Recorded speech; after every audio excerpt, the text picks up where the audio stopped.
This lesson is on boundaries are an act of love. So, one of the lessons that we need to be learning is how to communicate. And we have been learning lessons that are reflective of what the heal mind is, including not taking responsibility for other people's thoughts, emotions, and actions, taking responsibility for your own thoughts, emotions, and actions.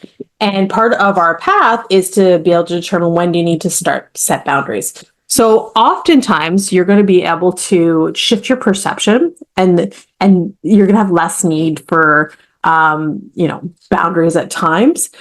And then there's also going to be times that boundaries are the most loving thing for you to do, regardless of whether or not you're triggered. Ideally, we want to get to us to a place where we're not being triggered, where we're able to see the innocence in others. We're able to say, oh my gosh, they're really hurting and they don't know what to do. This is not about me, and not take it personally. But even when you're able to do that, even when you're able to calm your emotions and find the peace and see the innocence in them, boundaries are still an act of love. And the reason boundaries are an act of love is because they are part of what our healed action is. Healed action is to tell the truth and treat others the way you want to be treated if you're in a healed place. So, as an example, let's say that you don't want to go to a party that your friend has invited you to. So then to decide if you need to set a boundary or if you should say no, okay, or you should share your feelings, we want to look at in this situation, one, what is the truth? I don't want to go. And how would I want to be treated in this situation? So then you turn it around. So you imagine yourself that you really wanted to go to a party and then you had a best friend and you had asked your best friend, please come to the party with me. This is really important to me. But they really didn't want to go. And you knew that if they were to come with you, that they wouldn't enjoy it. It would cause them harm in some way. They'd have to self-sacrifice in some way for their family or in some capacity. And the question is, would you want them to say no to you? And if the answer is yes, okay, so especially if you're in your healed space, the answer is going to be yes. Of course, you'd want them to tell you the truth and say no. That's how you're going to know the right action in that situation is to say no as an act of love, to set that boundary. So you can apply this for any area. This can be with your children, setting boundaries, even saying, okay, if I was a little child and my mother, had said this, how would I want my mother to respond? And then that's how we can decide what the right action is. So healthy boundaries, how to set them. We're going to express love, compassion, the boundary, the share, the correction, and then we're going to ask. So the share and the correction. So this skill, we can use it for boundaries, but we can also use it just when we need to share feelings. And then also when we need to give correction. And I'll give you an example of share. Share would be a feeling that you might have that you're unable to shift from. So say you feel angry and you're not able to get to a place where you're not taking things personally because you have work to do. Okay. So instead of attacking yourself and say, I can't be angry, I'm not allowed to be angry and pushing that feeling down. If you can't shift it, then you can share it. Okay. So that'd be going to your partner and say, honey, I love you. And, I understand that, you've had a lot going on and you've been really stressed and I'm responsible for my emotions. But when you did this, I felt very angry and I'm having a really hard time not taking that personally. Can you help me understand? That's the ask. Can you help me understand or see this differently because I'm really feeling stuck? So when we're doing a CBT, our goal as CBT is to shift the perception, to heal the suffering and take full responsibility for our emotions. But if you're not able to shift the perception and you get stuck on emotion, even if on a certain level, okay, this is probably a call for love or it's neutral, but you're still stuck with it. And this sometimes happens and you're still stuck with that feeling, then you can share it. So you want to share it from a place of you're not attacking them. You're not saying it's your fault that I feel this way, but rather you're saying, I'm responsible for my feelings. I don't know how to shift them in this moment. Can you help me understand why you did this? I'm sure that, there's a reason, but can you help me understand why you did this? Because I'm really struggling to find peace in this moment. So that's a share. A correction would be if someone made an assumption about you or a situation where they misperceived you. So maybe something that you did was neutral and they perceived an attack. So you can give gentle correction in that situation. And then the boundary is the no. The boundary is what you're willing to do or not willing to do. That's within your control. So boundaries are not So a manipulative boundary would be trying to do something to make somebody else change their behavior. Instead, a healthy boundary is going to be something that's within your control, and you're telling the truth, and you're treating others the way you want to be treated. Okay. Love and compassion are what makes it safe. Okay, so make it safe. This is a longer lesson than I anticipated, but it's going to be worth it, I promise. Okay, so love is saying, I love you so much. So this would be to a spouse or a child. Now, you can also express love to your ex-in-laws or your neighbor or your boss or your coworkers, but it's going to sound different. It's going to sound like, I value the relationship. I care about you. This relationship is important to me because I'm grateful that we get to work together. I want us to have I want you to enjoy working with me because what you think and feel matters to me, right? So that's like a care. I care about you. I want us to speak with kindness with each other because this is in the best interest of, the children. And I want you to feel emotionally safe. I care about you. Okay? I care. That's the first one. I read love, but it's like care. And then compassion is also a form of validation. So compassion is saying that I know this is your best. You don't deserve attack. No one's attacking you. I know you've been struggling, and you only deserve love, right? So compassion is also, it's going to be their defense in advance as well. So if somebody raises their voice with you, and then you were to just say, it's not okay for you to raise your voice. Okay, that's the boundary. Right? But if you do that, they're going to say right after, well, I only did that because I'm so upset and I'm so overwhelmed. So then if you start with love, I care about you. Okay.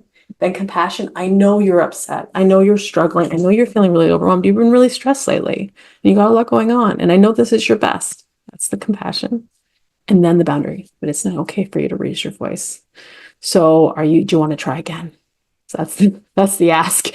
Ask can come in different forms. So ask can be, are you open to? Are you open to thinking about this more and getting back to me? How do you feel about this? Can you help me? That's a really, really good one in relationships. So can you help me to understand why you did this way? It includes them in the conversation. Ask is not always appropriate. So it's a sometimes, but these ones are the primaries. But and the reason why sometimes ask is not necessary, like if you're giving directions to a child because it's their bedtime and you're the parent, asking them, do you agree with this? It might not be appropriate, but the warmth is always going to be appropriate. So a couple other examples of boundaries would be, so we already spoke about saying no.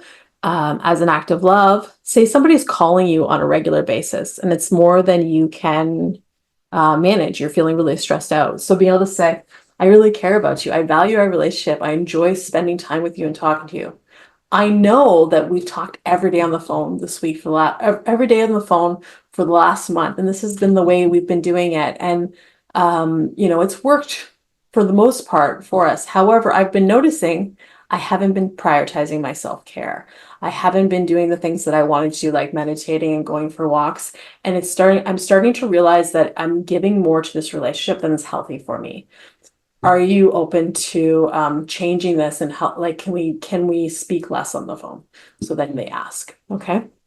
Now, if they say no, then you set the boundary. Well, then I need to choose to speak less on the phone because it's not loving for me to do this. The other thing that we can do with boundaries, okay, is repeat them. And when do you need to repeat them is people who are really struggling. If they're really struggling with their emotions or they're not able to really receive your boundary because they're perceiving attack, you can repeat them. I love you. I understand that what you're doing on the tablet right now is really important to you and you want to keep talking to your friends and that your friends are really important to you. However, it is not loving for me to allow you to stay up after 9 o'clock talking to your friends on the tablet. So as an act of love to you, to help you to be healthy and take care of your body, I'm going to ask you to put that away. And then they don't do it right away. They kind of ignored you. I love you. I understand you want to keep playing, but it's time to put it away. I love you. I understand you want to keep playing, but it's time to put it away. And then you find like the default of these three: I love you, the compassion, and the boundary. And then you just keep repeating it. Once, this is mostly for children. This can also be helpful though, like if somebody's not receiving your boundary and it's something that needs action right now.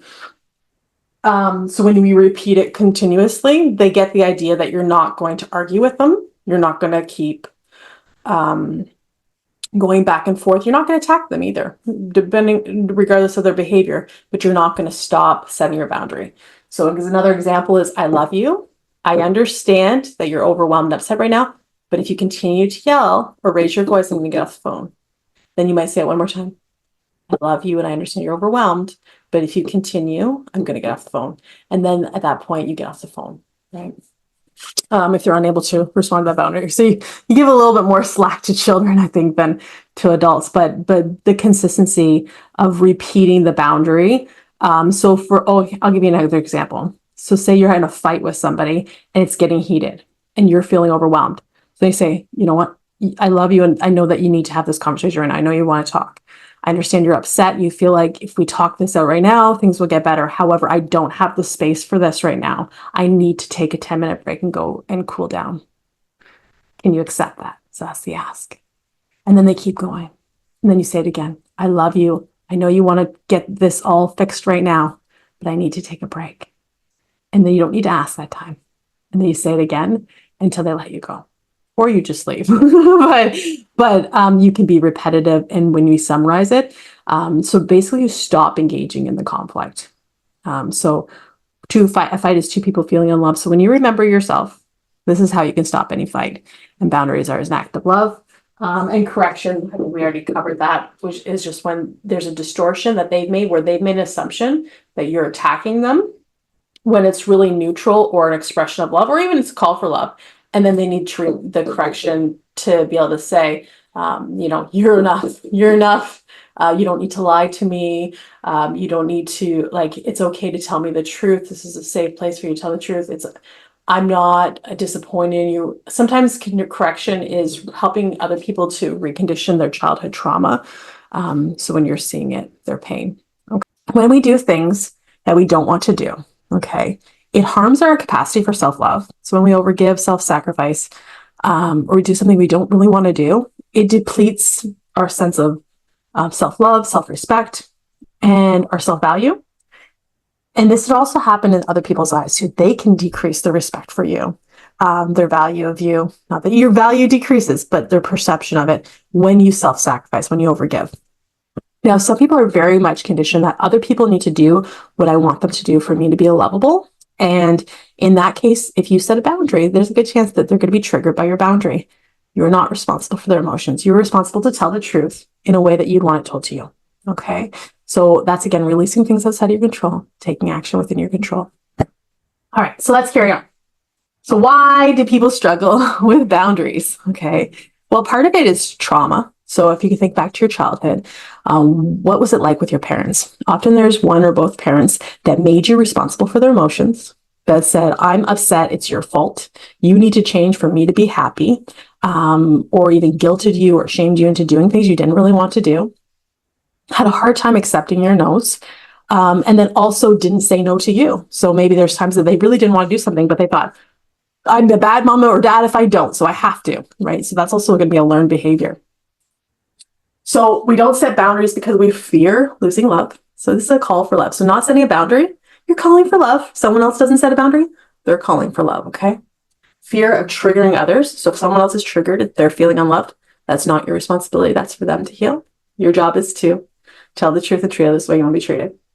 And fear of judgment of what is our best, okay? So when you get triggered and your best is, right now I need to walk away from this and I'll come back in 10 minutes. Being able to just say that, opposed to forcing yourself to stay in a conversation you're not emotionally capable of staying in right now and feeling calm. That's an act of love, right? So that not worrying about what other people think in order for you to You can have peace regardless of what other people think. If someone else is judging you for what is your best, they're reflecting what's not healed in them, and they're projecting that own self-attack out. So I can't say no, so you can't say no. That's usually the core of what triggers people. And then why do we want to set boundaries? Increases our self-love, helps you remember that you are enough, just the way you are, okay? And you can say no. That's loving. Allows others to have their experience that might be a catalyst for change. So when we set boundaries and we say no as an act of love, this can be exactly what they need, other people need to face the areas of life that they maybe need to change or want to change, that they're not having to face because everyone's enabling them. So if you're always giving money to somebody that you love, and then they continue to have the same patterns that keep them in financial struggle, it's not loving for you to keep giving them money, right? So that's not the answer. The answer is that they need to learn self-love in order to be able to live within their means, to be able to get out of that cycle of overspending or self-harming financially, or addiction, or whatever's causing that issue. But sometimes we have to suffer to change. And we don't want to say no or have boundaries in order to make people suffer. That will cause you harm because that's not how you want to be treated. But if you don't want to do something, it's really important you follow that flow to not do something you don't want to do, and that will give the best possible outcome. If you do want to do it, don't worry about the outcome or like whether that person suffered enough. That's not the point. We want to stay in flow. So like when we're being guided from a higher place of peace and love, sometimes we'll be guided to do something, or sometimes we'll be guided not to do something. Being able to follow that and trust that if that person ends up suffering or struggling because of your no or your boundary, then that's actually maybe what's supposed to happen, and allow them to have that experience. And then it also develops relationships, intimacy, and trust. Okay. So when you set boundaries, you're teaching other people they can set boundaries with you. You're also teaching them that if you do something, it's because you want to. So that especially if someone has this kind of trauma, they will fear people doing things for them and that person holding it over their head or not actually wanting to do it for them, because of, maybe that was a parent that did that. And then they made them feel guilty every time they did something for them. When we have true honesty in a relationship where we tell the truth and treat them how we want to be treated, there's a trust that develops, because now if someone's doing something for you, it's because they want to, not because they have to, not because they told themselves they should, or they feel guilty if they didn't, because they want to. So that there's a safety and a trust that builds in the relationship. And you're also helping them to have healthy boundaries as well too, because when you're able to set boundaries, it's going to mean that you're also open to accepting others' boundaries. People who struggle to set boundaries will struggle to accept boundaries. People who are capable of giving boundaries will accept them as well. Okay. So that's that mirror. I think that's enough. I look forward to talking to you guys about this in office hours. It's a really big topic, and that's why it's really, really long. But we started trickling it through our lessons, and this will continue to be a core. And you're going to hear me repeating it: love, compassion, gentle correction, and boundaries. Love, compassion, gentle correction, and boundaries. Not only for others, but also for yourself. This is how we created change last week: was giving yourself love, compassion, gentle correction, or boundaries. Okay. Have a great week. Peace.